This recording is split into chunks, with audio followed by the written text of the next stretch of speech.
સુરત શહેરના મગદલા વિસ્તારમાં ગત 6 સપ્ટેમ્બરના રોજ થાઈ સ્પા ગર્લ વનિલા બુસોનની સળગાવી હત્યા કરવામાં આવી હતી। આ ઘટનામાં મિત્ર એડાએ જ હત્યા કરી હોવાનો ખુલાસો થયો હતો। ત્યારે એક બાબત સ્પષ્ટ થઈ છે કે મિત્ર એડાએ વનિલાની હત્યા કર્યા બાદ તેની પ્રાર્થના સભામાં હાજર રહી હતી અને અગરબત્તી પકડીને મગરમચ્છના આંસુ સારતી નજરે પડી હતી। અત્રે ઉલ્લેખનીય છે કે વનિલા અને એડાએ સાથે દારૂ પીધા બાદ હુક્કો પણ પીધો હતો, જેમાં એડાએ ગાંજો ભેળવી દીધો હતો, જેથી વનિલા નશામાં ચૂરચૂર થઈ ગઈ હતી અને ત્યારબાદ તેની હત્યા કરી સળગાવી દીધી હતી। એડાને ટૂંક સમયમાં જ ભારતના વિઝા પૂરા થતા જેથી તેને રૂપિયાની જરૂર હતી। તેણે અનેક લોકો પાસેથી રૂપિયા લીધા હતા અને પોતાના ઘરે મોકલ્યા હતા। જો કે તેની આર્થિક સમસ્યાનો અંત આવ્યો ન હતો। તેને જાણકારી મળી હતી કે વનિલા એકત્ર કરેલા રૂપિયા પોતાના ઘરે મોકલવાની છે।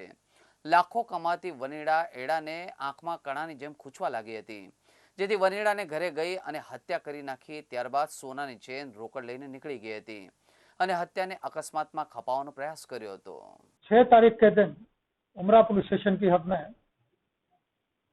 एक थाई नागरिक जो इंडिया में टूरिस्ट वीजा पे थी और सूरत में रह रही थी लगभग 3 महीने से, उसकी डेड बॉडी जिस मकान में वो रहती थी उसके रूम में से जली हुई हालत में मिली और उसके रूम का दरवाजा बाहर से लॉक किया गया था। इस डेड बॉडी का पैनल डॉक्टर्स की टीम द्वारा पोस्टमार्टम किया गया। वहां एफएसएल की टीम को भी बुलाया गया, इलेक्ट्रिक इंस्पेक्टर को भी बुलाया गया, कॉज ऑफ फायर, स्थानिक वैज्ञानिक, उपलब्ध तमाम वस्तुओं, इन सभी की चेकिंग कराई गई। सीसीटीवी और टेक्निकल सर्वेलेंस की मदद से उस वक्त कुछ लोगों की वहां हाजिरी शंकास्पद दिखी, जिनमें मुख्यत्वे इसके रूम पे आने जाने की वस्तु पुरवार हुई कि इस लड़की की एक फ्रेंड है जिसका नाम आनंदा उर्फ एडा सोमवार वांगफ्रॉम है। उम्र लगभग 27 साल है, लेकिन वो कोई भी स्वीकार नहीं कर रही थी। वो सिर्फ इतना बोल रही थी कि कल रात को मैं इसके घर पे आई थी, हमने कोई ड्रिंक्स वगैरह किया और हुक्का पिया, उसके बाद मैं चली गई थी। लेकिन सीसीटीवी और टेक्निकल सर्वेलेंस की मदद से बाद में पता लगा कि ये लड़की फिर भी वहां आई है और कई एविडेंसेस इस तरह के मिले जिसके आधार पर यह शंका बलवत्तर बनी। जो डिसीज्ड है उसकी एक सोने की चेन और 2 मोबाइल फोन भी गायब थे।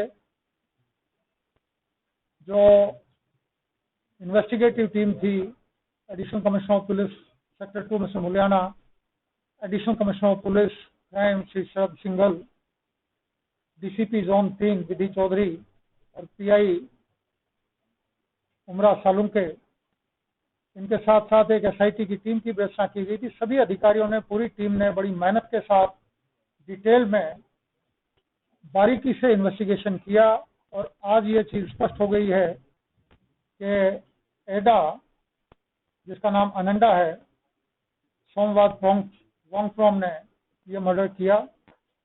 इन दोनों ने रात को मिलके ड्रिंक्स की, हुक्का पिया। उसके बाद जो डिसीज्ड है वो लगभग बेहोश जैसी थी। ऐसी कंडीशन में एडा ने उसके मुंह पे कंबल और तकिया वगैरह रख के उसको दबा दिया और ये सुनिश्चित कर लिया कि वो मर गई थी। उसके बाद ये अपने घर गई, वहां से कुछ टिश्यू पेपर, कुछ और लाइटर वगैरह लेके आई और उसके बाद वापस आई। लाश को उसने गदले, गादा, धाबड़ा, कंबल वगैरह जो थे उनको लाइटर से आग लगाई और उसके बाद बाहर से लॉक करके वो चली गई। पुलिस की इन्वेस्टिगेशन के दरमियान वो चाबी भी उसके पास से मिली है, जो फ्रंट डोर पे लॉक की चाबी है। जो चेन गायब थी वो भी इसके यहाँ से मिली है। मोबाइल फोन जो मृतका के थे वो भी उसके कब्जे से मिले हैं। इन सभी चीजों के आधार पर इसको अरेस्ट करके आगे की इन्वेस्टिगेशन की कार्रवाई शुरू की जाएगी। कोरोना टाइम्स होने के कारण अभी इसका कोविड टेस्ट करने की प्रक्रिया चल रही है। हत्या की वजह क्या? हत्या की वजह लोभ था। जो आरोपी लड़की है उसका और मरण जनार इन दोनों का टूरिस्ट वीजा का पीरियड अब पूरा हो रहा था। इसको पैसे की काफी जरूरत थी, काफी लोगों से पैसे मांग रही थी। यहाँ इसको चांस मिला कि 1 लाख रुपए के फोन, 25,000 रुपए की चेन और जो कुछ भी मिल सकता है वो लेके इसने इस वारदात को अंजाम दिया।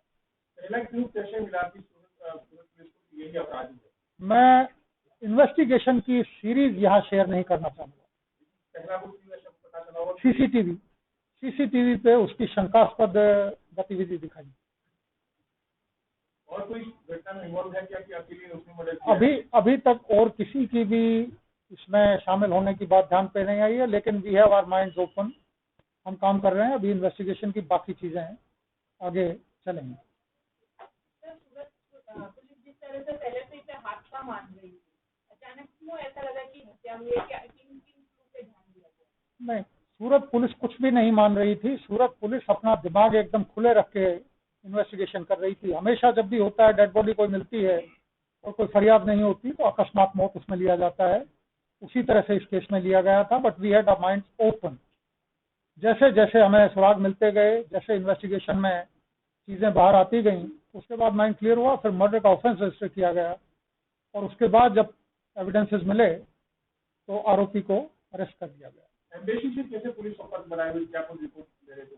एम्बेसी, किसी भी देश का कोई नागरिक कहीं गुम होता है, उसके बारे में कोई इस तरह की कोई इंसिडेंट की खबर मिलती है तो एम्बेसी सामने संपर्क करती है। हमें भी कुछ एक इन्फॉर्मेशन चाहिए थी, इसलिए हम एम्बेसी के संपर्क में।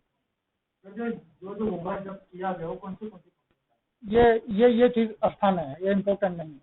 सर एक खबर और है सूरत पुलिस की, मैं शहर की पूछता हूँ।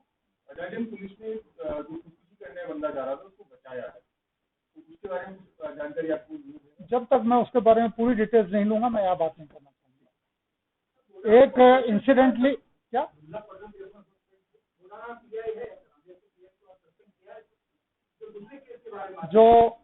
जो दुर्लभ जी पटेल का मांडवी सूरत रूरल में इंसिडेंट हुआ है, उसके बारे में मैंने एक इंक्वायरी हमारी डीसीपी जोन 4 पन्ना मोमाया जी को दी थी। उनकी प्राथमिक रिपोर्ट मुझे मिली है। उसके आधार पर रांदेर के उस वक्त के पीआई बोदाना लक्ष्मण सिंह को सस्पेंड किया गया है आज, और उनके अलावा अनाम पुलिस कांस्टेबल अजय भोपाला, एक एएसआई हैं किरण सिंह बाबर सिंह, उनको, और उधना का एक और पुलिसमैन है विजय शिंदे, इन चारों को आज सस्पेंड किया गया है। आगे जो भी इन्वेस्टिगेशन रूरल पुलिस करेगी उसके आधार पे आगे काम किया जाएगा। हमारी ये इंक्वायरी भी अभी कंप्लीट नहीं हुई है, लेकिन प्राथमिक इनकी वर्तन, इनकी गैरहाजिरी शंकास्पद दिखते है, इसलिए सस्पेंशन का ऑर्डर किया गया है। ये चीज स्पष्ट है कि किसी भी व्यक्ति को, चाहे कोई प्राइवेट हो, खासतौर पर यदि कोई पुलिस का आदमी अपनी सत्ताओं का दुरुपयोग करेगा तो कायदा के मुताबिक सख्त से सख्त एक्शन उसके खिलाफ लिया जाएगा। Thank you.